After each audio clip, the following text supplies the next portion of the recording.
여호와는 나의 목자시니 내게 부족함이 없으리로다. 그가 나를 푸른 풀밭에 누이시며 쉴 만한 물가로 인도하시는도다.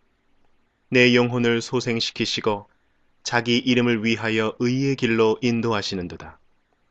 내가 사망의 음침한 골짜기로 다닐지라도 해를 두려워하지 않을 것은 주께서 나와 함께 하심이라. 주의 지팡이와 막대기가 나를 안위하시나이다. 주께서 내 원수의 목전에서 내게 상을 차려주시고 기름을 내 머리에 부으셨으니 내 잔이 넘치나이다. 내 평생의 선하심과 인자하심이 반드시 나를 따르리니 내가 여호와의 집에 영원히 살리로다.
천사 소리 합하여 늘 찬송 드리네 늘 찬송 드리네 영축을 나를 살리려 그 영광 떠나서 그 부끄러운 십자가 날 위해 지셨네 날 위해 지셨네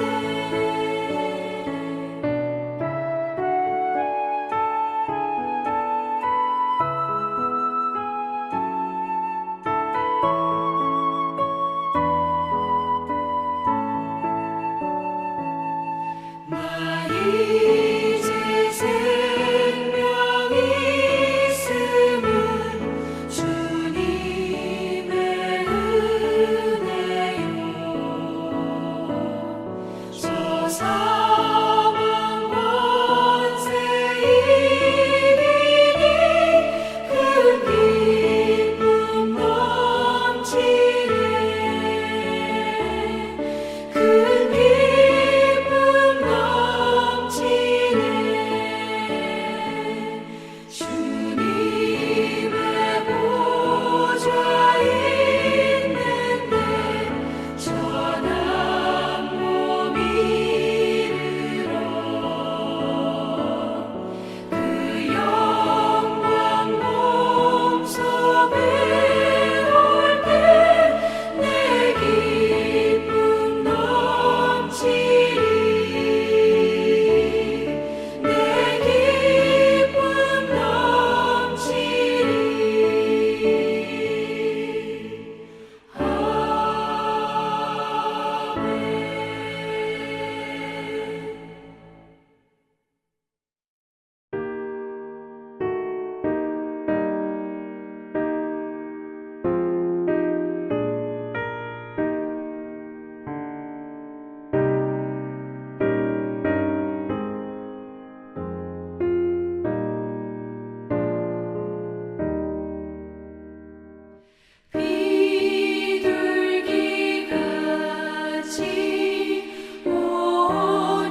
오직 마음으로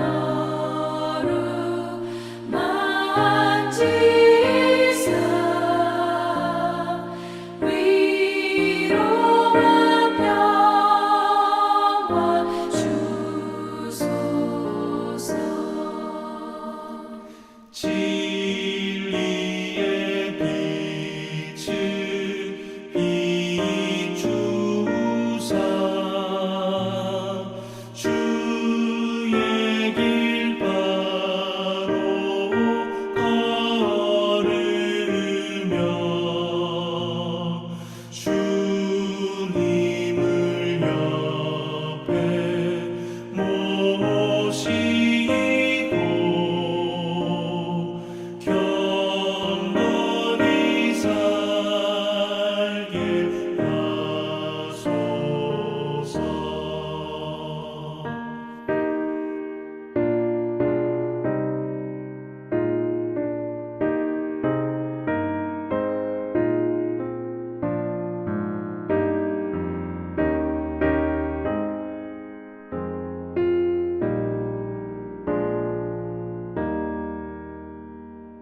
주님과 동행하면서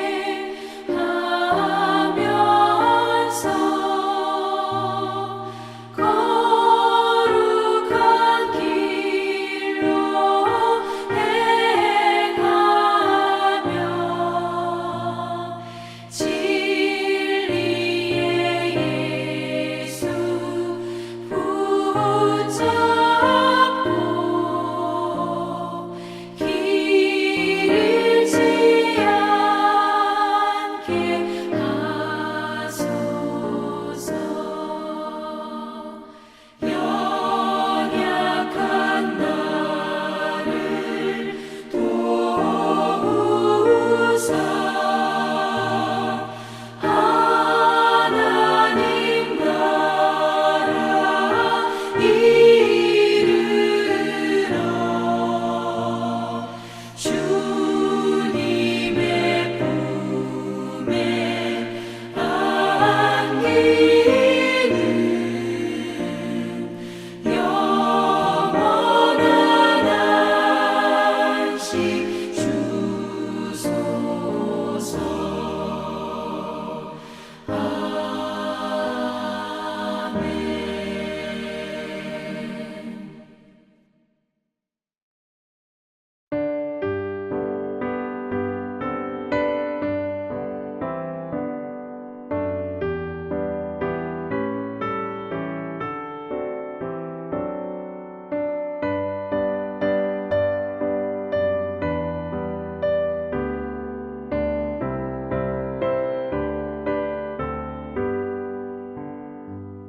주 안에 있는 나에게 난 근심이 있으랴. 십자가 밑에 나아가 내 짐을 풀었네. 주님을 찬송하면서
내 주는 자비하셔서 늘 함께 계시고 내 궁핍함을 아시고 늘 채워주시네. 주님을 찬송하면서 할렐루야 할렐루야 내 앞길 멀고 험해도 나 주님만 따라가리. 내 주와 맺은 언약은 영불변하시니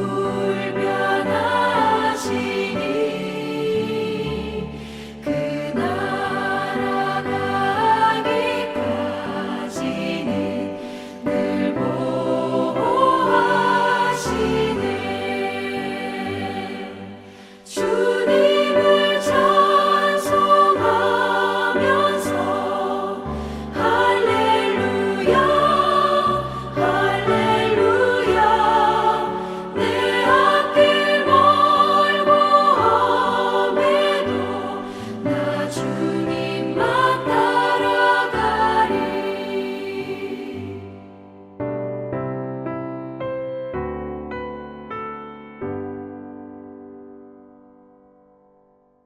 오늘은 사도행전 18장을 보도록 하겠습니다. 18장에는 사도 바울이 그리스 아테네에서 고린도로 옮겨 전도하며 사역하는 내용이 나옵니다. 이 고린도는 당시 아테네와 쌍벽을 이룰 정도로 번창했던 도시였다고 합니다. 이 고린도는 BC 146년에 로마에 의해 완전히 파괴되었는데 로마 황제 줄리어스 시저가 BC 46년에 이 도시를 다시 재건하여 BC 44년에 로마의 식민지로 삼았다고 합니다. 당시 고린도 주민들은 대개 헬라인, 이탈리아 출신의 자유민, 로마의 퇴역군인, 상인, 정부 관리 등 여러 부류의 사람들로 구성되어 있었습니다. 그리고 고린도는 지리상으로 로마, 그리스, 이집트, 수리아, 팔레스타인을 연결하는 교통 중심지로 육상과 해상의 무역로가 집중되어 상업적으로 유리한 위치였기 때문에 경제적으로 많은 부를 축적할 수 있었습니다. 따라서 그곳 사람들은 이런 경제적인 부로 결국 윤리적으로 도덕적으로 타락한 생활을 했다고 합니다. 그리고 이 고린도는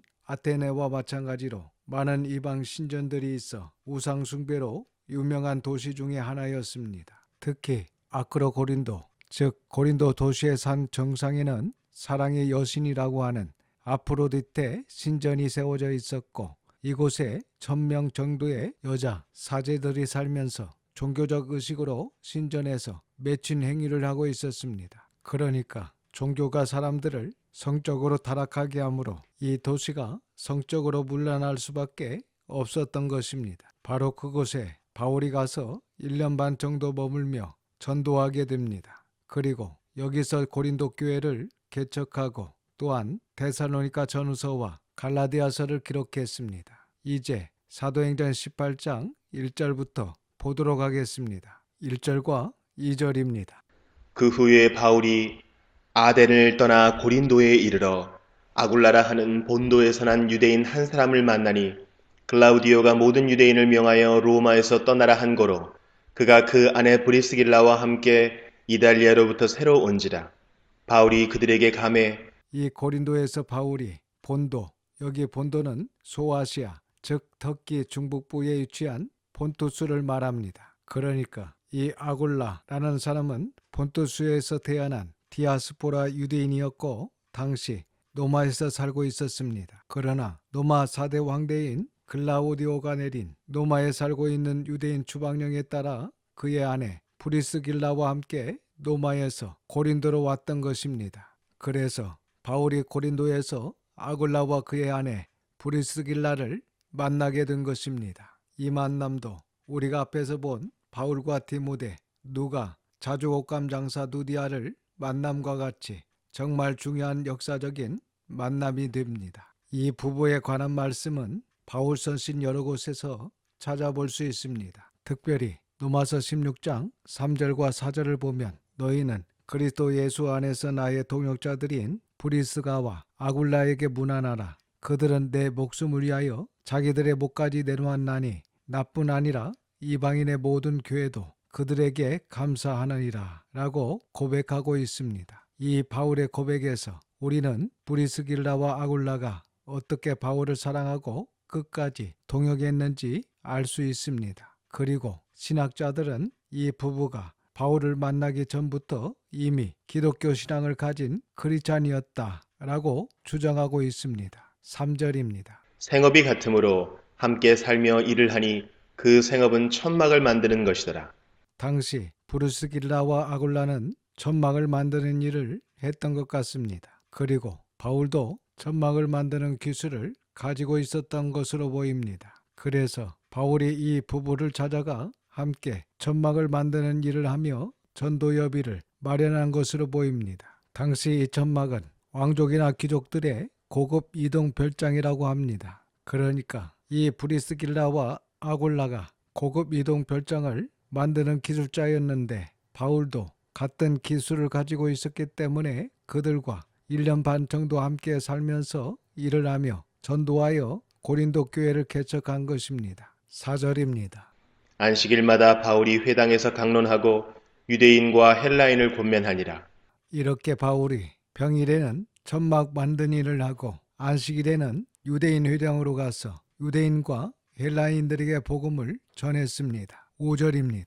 실라와 디모데가 마게도냐로부터 내려오매 바울이 하나님의 말씀에 붙잡혀 유대인들에게 예수는 그리스도라 밝히 증언하니 드디어 실라와 디모데가 바울이 있는 고린도에 도착해서 합류하게 됩니다. 그리고 아마 실라와 디모데가 오기 전에는 바울이 사역을 힘있게 하지 못하고 좀 위축되어 있었던 것으로 보입니다. 그래서 실라와 디모데가 오니까 이제 바울이 힘있게 유대인들에게 예수는 그리스도라고 밝히 증언했다라고 말씀하고 있습니다. 사실 우리도 마찬가지입니다. 혼자 말씀을 전하는 것보다 누군가 함께 전도하면 더 힘있게 나갈 수 있습니다. 자신감도 생기고 그래서 언제나 믿음의 형제와 함께 한다는 것은 중요한 것입니다. 6절입니다.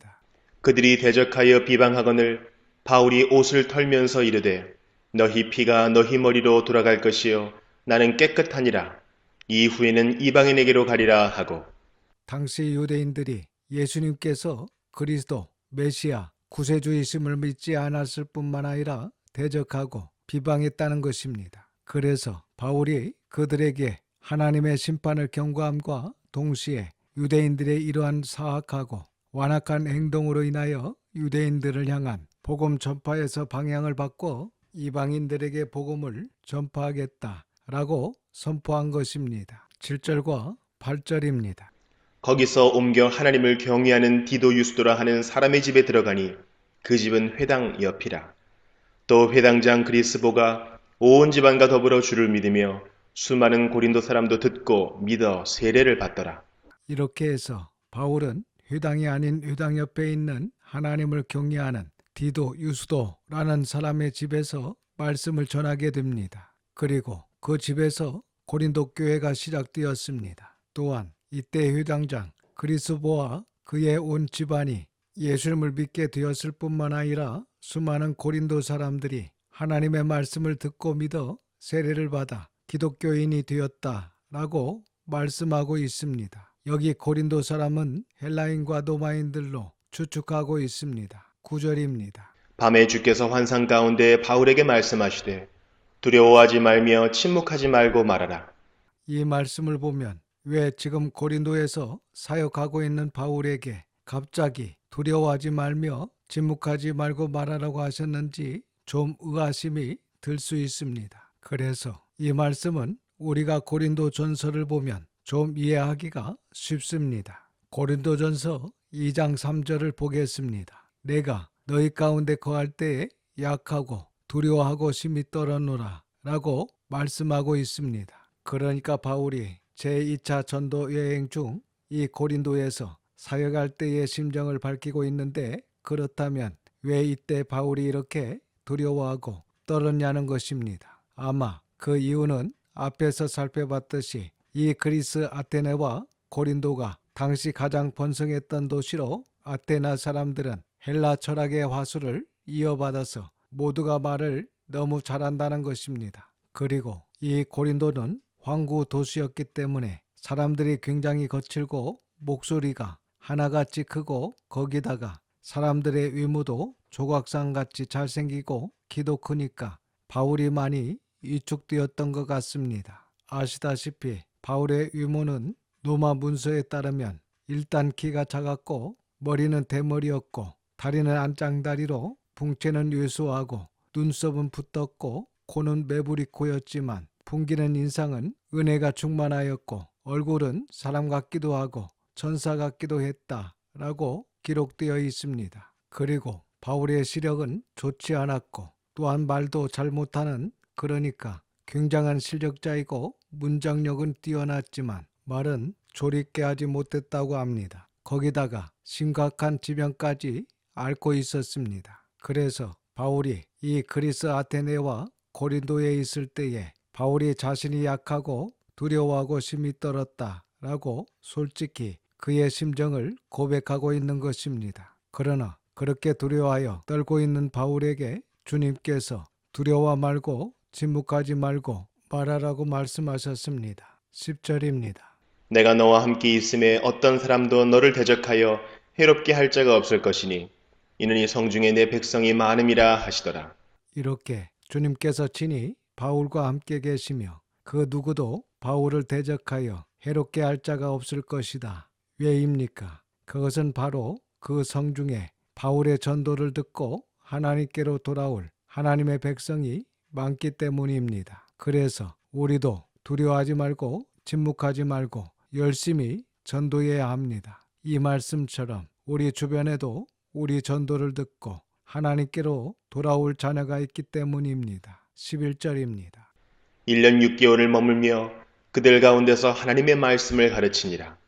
이렇게 주님의 위로와 격려로 바울이 힘을 얻어 고린도에서 1년 6개월을 머물며 그들에게 하나님의 말씀을 가르쳤습니다. 그리고 앞에서 말씀드렸듯이 이때 데살로니가 전서와 후서 그리고 갈라디아서를 기록하게 됩니다. 사실 바울이 고린도에 머물면서 데살로니가 교회에 편지를 써서 보내는 것이 바로 데살로니가 전서와 후서입니다. 이때 왜 이 편지를 써서 보내냐면 앞에서 우리가 살펴봤는데 이 데살로니가에서 바울이 불과 3 안식일 정도 머물며 그들에게 복음을 가르치고 그곳을 떠나왔습니다. 그렇기 때문에 이 데살로니가 교회가 3주간 가르쳐서 개척된 교회이기 때문에 늘 데살로니가 교인들이 걱정되고 염려가 되었던 것입니다. 그래서 바울이 그들에게 편지를 써서 보내는데 우리가 사도행전은 여기까지 보고